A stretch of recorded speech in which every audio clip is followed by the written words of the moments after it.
Selamat datang di kuliah Sejarah Kebudayaan Indonesia. Pada kesempatan kali ini, kita akan membahas pemikiran Ki Hajar Dewantara, seorang tokoh penting dalam dunia pendidikan dan kebudayaan Indonesia. Ki Hajar Dewantara dikenal sebagai Bapak Pendidikan Nasional yang memiliki pandangan jauh ke depan tentang peran pendidikan dalam membangun karakter bangsa dan memelihara kebudayaan kita. Dalam kuliah ini, kita akan menggali gagasan-gagasan Ki Hajar Dewantara yang sangat relevan dengan konteks kebudayaan Indonesia. Kita akan melihat bagaimana ia menekankan pentingnya pendidikan yang berakar pada nilai-nilai lokal dan budaya bangsa. Dewantara percaya bahwa pendidikan bukan hanya sekadar transfer ilmu, tetapi juga suatu proses pembentukan karakter yang mencerminkan identitas dan kebudayaan masyarakat. Kita juga akan mendiskusikan bagaimana pemikiran Dewantara tentang pendidikan sebagai sarana untuk memberdayakan rakyat, meningkatkan kesadaran sosial, dan membangun kesatuan dalam keragaman, sangat penting dalam menghadapi tantangan globalisasi saat ini. Dalam pandangan Dewantara, pendidikan harus mampu menjawab kebutuhan masyarakat dan menjaga keberlangsungan budaya yang ada. Saya, Tovan Adinata, berharap kuliah ini dapat memperkaya pemahaman kita tentang pemikiran Ki Hajar Dewantara serta memberikan inspirasi untuk menerapkan nilai-nilai kebudayaan dalam pendidikan dan kehidupan sehari-hari. Mari kita mulai eksplorasi ini dengan semangat belajar yang tinggi dan rasa ingin tahu yang mendalam. Kita lanjutkan lagi ya, semoga semangatnya tidak kendur, semoga bisa melawan kebosanan dan kejenuhan. Seperti yang sering saya bilang, perbuatan baik itu biasanya di tahap awal musuhnya adalah rasa malas. Obatnya adalah keberanian untuk memulai. Jika sudah berjalan, musuhnya adalah kebosanan. Nah, jalan keluarnya adalah istiqomah. Istiqomah itu artinya mendawamkan atau membiasakan kebaikan yang sudah kita jalankan. Ada sedikit kesan memaksa diri, mendorong diri, karena jika dibiarkan, jiwa kita sering manja dan cenderung mencari yang enak-enak saja. Apalagi bagi kalian yang mahasiswa, biasanya semakin pintar, orang yang semakin pintar cenderung lebih pintar mencari alasan. Bahkan untuk malas pun, kalian nanti bisa punya 1001 alasan. Saya malas ini sudah natural, coach, alami.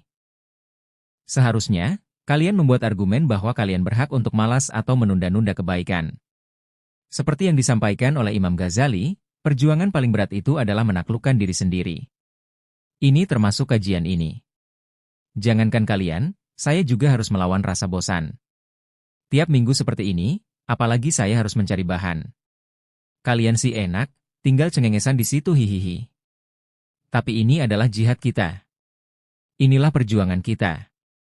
Makanya, istiqomah itu lebih baik dari 1000 karamah. Karamah itu adalah keajaiban-keajaiban yang sering dimimpikan oleh banyak orang. Seperti kita sering menginginkan orang-orang yang sakti. Namun, sebenarnya ada yang lebih dahsyat dari karamah, yaitu istiqomah. Dan justru yang lebih terjangkau oleh kita, karena siapalah kita untuk memimpikan karamah. Karamah itu biasanya adalah jatah para wali. Apa yang bisa kita lakukan adalah istiqomah.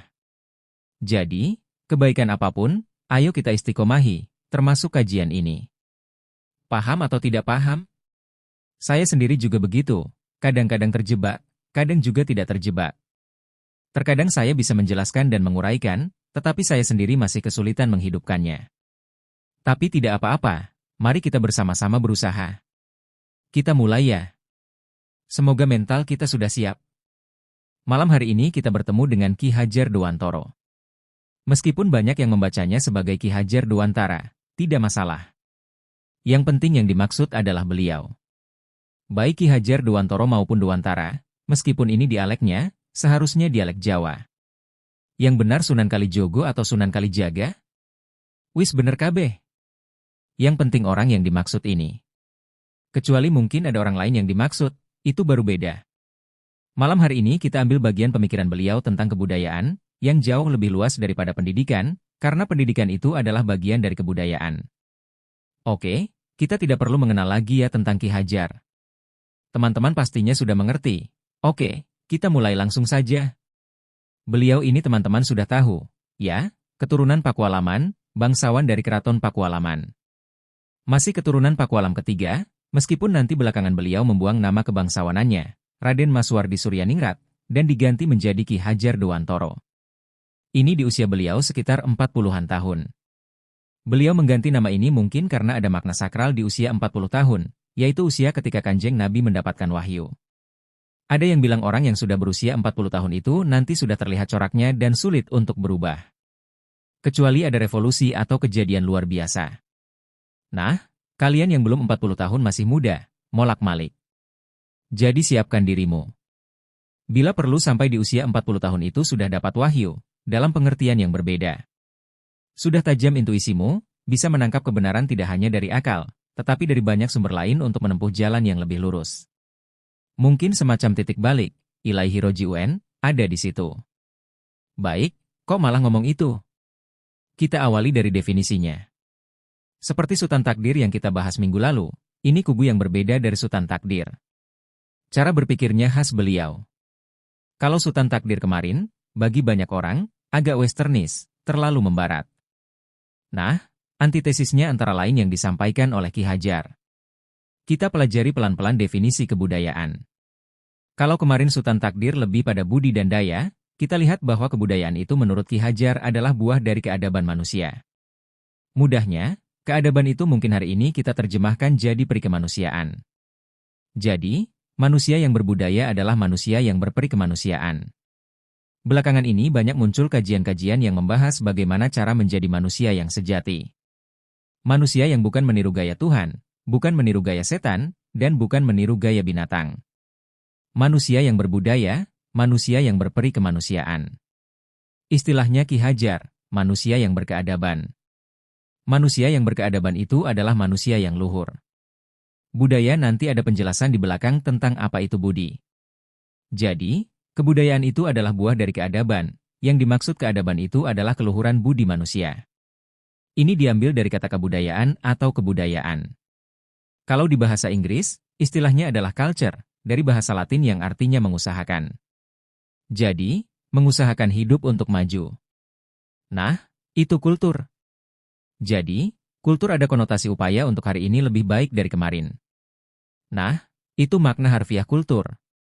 Kalau ada hadis, manusia yang utama itu adalah yang hari ini lebih baik dari kemarin, besok lebih baik dari hari ini, itu berarti manusia yang berbudaya dalam definisi kultur ini. Jadi, yang satu keluhuran budi, yang satu perbaikan diri. Itulah budaya. Kalau diputar-putar nanti, orang berbudaya itu adalah orang yang budi luhur, kemudian senantiasa menjadi lebih baik. Inilah orang yang beradab, orang yang berperi kemanusiaan. Inilah yang saya sebut sebagai manusia. Banyak sekali ilustrasi dari Imam Ghazali tentang manusia yang tidak manusia. Banyak manusia yang syaitaniah. Banyak manusia yang hasyaitaniah. Itu adalah manusia yang senang melihat musuhnya susah. Setan itu, dia bahkan rela mengorbankan dirinya. Aku masuk neraka, tidak masalah, asal musuhku juga masuk neraka. Itu kan gaya setan. Aku rusak, tidak masalah, asal engkau musuhku juga hancur. Ini adalah perilaku setan. Mari kita ambil napas sejenak. Oke, kita lanjutkan. Sebagai manusia yang berbudaya, kalian harus paham bahwa dunia manusia itu dinamis dan beragam. Harus siap menghadapi situasi apapun.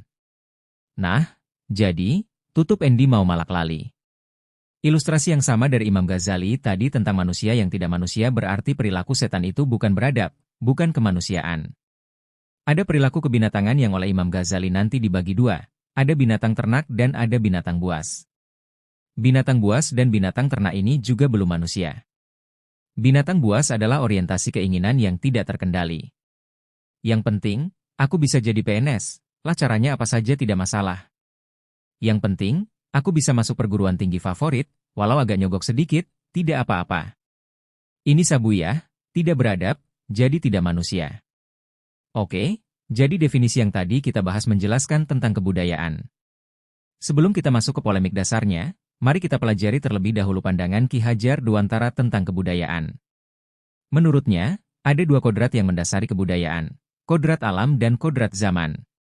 Kodrat alam berkaitan dengan sifat dan bentuk kebudayaan, sedangkan kodrat zaman berhubungan dengan isi dan irama kebudayaan. Kodrat alam bersifat tetap, pakem, sementara kodrat zaman bersifat dinamis. Kebudayaan dapat memiliki unsur yang statis dan dinamis. Misalnya, sifat-sifat universal manusia dan bentuk-bentuk kebudayaan yang menyesuaikan dengan kodrat alam Indonesia yang banyak gunung, pantai, dan laut, berbeda dengan kebudayaan di Timur Tengah yang lebih banyak padang pasir. Perbedaan ini juga terlihat dalam pakaian. Di Indonesia, orang lebih memilih memakai sarung, sedangkan di Timur Tengah lebih suka menggunakan jubah. Ini bisa dipahami dari kondisi iklim. Di Timur Tengah, udara kering membuat keringat lebih mudah menguap, sehingga mereka merasa nyaman mengenakan jubah. Sebaliknya, di Indonesia yang lembab, pakaian yang tertutup bisa sangat tidak nyaman. Kodrat alam ini juga memengaruhi karakter masyarakat. Misalnya, orang Indonesia cenderung santai dan agresif karena faktor lingkungan yang memungkinkan mereka lebih mudah bertani atau memelihara hewan. Di daerah yang lebih sulit, masyarakatnya mungkin lebih berjuang dan bisa jadi lebih serius. Mengenai kodrat zaman, ini adalah aspek yang dinamis dan berubah seiring waktu. Contohnya, dulunya orang menggunakan sarung, kini banyak yang beralih ke celana karena lebih praktis. Perubahan ini adalah hasil dari ijtihad atau adaptasi budaya yang tidak masalah selama tidak menghapus nilai-nilai yang ada. Ki Hajar Dewantara juga menekankan bahwa kebudayaan memiliki unsur yang tetap dan dinamis. Misalnya, walaupun kita tidak bisa mengubah kodrat alam, seperti iklim, kita tetap bisa beradaptasi dengan kodrat zaman, seperti menggunakan jubah atau celana. Selanjutnya, kita perlu memahami bahwa budi pekerti juga merupakan komponen penting dalam kebudayaan. Budi, menurut Ki Hajar, terdiri dari 3 elemen, cipta, rasa, dan karsa. Ketiga elemen ini menjadi dasar bagi pengembangan pekerti yang baik. Jika budi seseorang jernih, maka pekertinya juga akan baik. Pikiran harus tajam untuk membuat pertimbangan yang baik, rasa harus peka terhadap baik dan buruk, dan karsa harus teguh terhadap cita-cita. Semua ini penting agar hidup tidak hanya sekedar benar atau salah, tetapi juga bijaksana. Ki Hajar menjelaskan bahwa budaya bukan sesuatu yang statis, melainkan harus berubah ke arah yang lebih baik. Ada 3 jenis perubahan budaya yang tidak serta-merta menghancurkan yang lama, tetapi tetap selaras dengan keluhuran budi yang dianut oleh masyarakat. Ki Hajar menyatakan bahwa ada 3 asas perubahan dalam budaya, yaitu kuiti, konvergensi, dan konsentris. Pertama, mengenai kuiti. Sebagai contoh, seperti yang diusulkan oleh Sultan Takdir, kita bisa melihat budaya Barat sebagai rujukan. Tidak apa-apa mengambil pelajaran dari Barat, tetapi kita harus tetap mengingat budaya kita sendiri. Budaya dari luar bisa masuk untuk memperkaya dan menyesuaikan diri dengan zaman, tanpa meninggalkan budaya asli kita. Ini yang dinamakan continuity, terbuka terhadap masukan dan perubahan, tetapi bukan berarti mengabaikan apa yang sudah ada. Contohnya, dulu pertunjukan wayang dilakukan secara langsung di lapangan, sekarang kita bisa menyaksikannya secara online lewat YouTube. Ini menunjukkan bahwa budaya tidak hilang, melainkan beradaptasi dengan kondisi zaman. Para dalang kini harus mulai memikirkan cara-cara baru dalam pertunjukan wayang, sesuai dengan situasi saat ini. Ini adalah contoh dari continuity. Kedua, konvergensi. Konvergensi adalah bagaimana budaya nasional merupakan campuran dari berbagai budaya daerah. Dengan kata lain, budaya nasional adalah jenis konvergensi, di mana di balik keragaman terdapat unsur yang sama. Sebagai contoh, dalam pemikiran konvergen, kita melihat bahwa meskipun budaya kita beragam, kita tetap memiliki kesamaan dalam nilai-nilai. Pancasila sebagai landasan budaya Indonesia merupakan contoh cara berpikir yang mengintegrasikan berbagai tradisi dan gaya hidup Indonesia, sehingga kita bisa melihat bahwa secara umum kita memiliki nilai-nilai ketuhanan, kemanusiaan, persatuan, demokrasi, dan keadilan. Ketiga, konsentris. Konsep ini berbeda dengan konvergensi. Dalam konsentris, ada satu budaya besar dengan jalur-jalur budaya yang lebih kecil. Meskipun ada kesamaan, setiap budaya memiliki gaya dan penerjemahan yang berbeda-beda. Contohnya, demokrasi di Indonesia berbeda dengan demokrasi di negara lain, meskipun hakikatnya sama. Begitu juga dengan cara berpakaian. Meskipun semua budaya menutup aurat, gaya berpakaian di Timur Tengah dan Indonesia bisa berbeda. Ini adalah contoh konsentris, budaya tetap ada, tetapi dengan interpretasi yang berbeda sesuai dengan lokalitas. Selanjutnya, Ki Hajar menyatakan bahwa kebudayaan itu seperti organisme. Ia memiliki siklus lahir, tumbuh, berkembang, menua, dan akhirnya mati. Ini adalah siklus alami bagi setiap kebudayaan di dunia. Banyak peradaban di dunia yang telah hilang. Dalam konteks ini, kita harus ingat bahwa peradaban yang kuat dapat bertahan, sementara yang lemah mungkin akan hilang.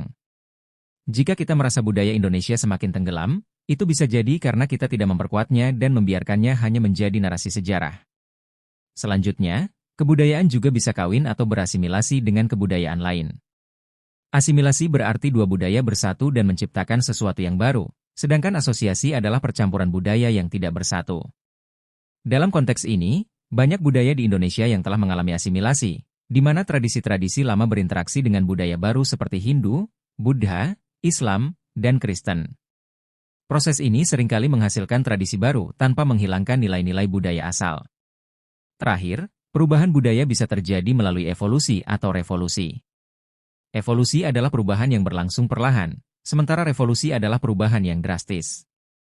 Dalam konteks budaya, jika kita tidak puas dengan kondisi saat ini dan merasa perlu melakukan perubahan besar-besaran, itulah yang dinamakan revolusi. Sudahlah, Coach, sekarang kita tidak perlu lagi wayang. Saya juga tidak butuh ketoprak atau ludruk, itu semua sudah ketinggalan zaman. Sekarang pertunjukan berganti dengan hal-hal seperti organ tunggal, misalnya. Ini adalah contoh perubahan drastis, tidak ada lagi proses pelan-pelan. Kalau perubahan itu berupa evolusi, pasti berlangsung perlahan. Misalnya, wayang bisa saja diperbarui dengan modifikasi yang menambah kolaborasi antara tata panggung dan cahaya modern. Tapi kalau revolusi, perubahan itu terjadi secara mendadak. Wayang tradisional mungkin digantikan dengan pertunjukan model 3 dimensi atau format modern lainnya. Begitulah perbedaan antara evolusi dan revolusi budaya. Perubahan secara evolusi contohnya adalah transformasi filsafat yang mengalami penyesuaian bertahap. Sementara revolusi, artinya mengganti pola yang ada dengan sesuatu yang benar-benar baru. Misalnya, dalam pengajaran, kita bisa membuat metode baru, di mana pesertanya diseleksi dan diadakan ujian. Ini adalah perubahan yang drastis. Dalam teori kebudayaan, ada perubahan evolutif dan ada perubahan revolusioner. Kebudayaan berkembang, tetapi tetap tidak boleh meninggalkan sifat dasarnya, kemanusiaan. Jika budaya mengalami perubahan yang justru merusak nilai kemanusiaan, itu bukan lagi budaya. Jadi, meskipun mengalami perubahan, inti dari budaya tetaplah adab dan kemanusiaan. Manusia boleh berkembang, tapi tetap harus mempertahankan sisi manusianya. Jangan sampai berubah menjadi seperti binatang, setan, atau robot.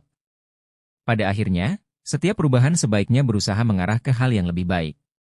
Terdapat beberapa prinsip dalam perubahan dan pertumbuhan kebudayaan yang sebaiknya diingat. Pertama, perubahan harus menjadi lebih baik. Kedua, perubahan tidak boleh meninggalkan kemanusiaan.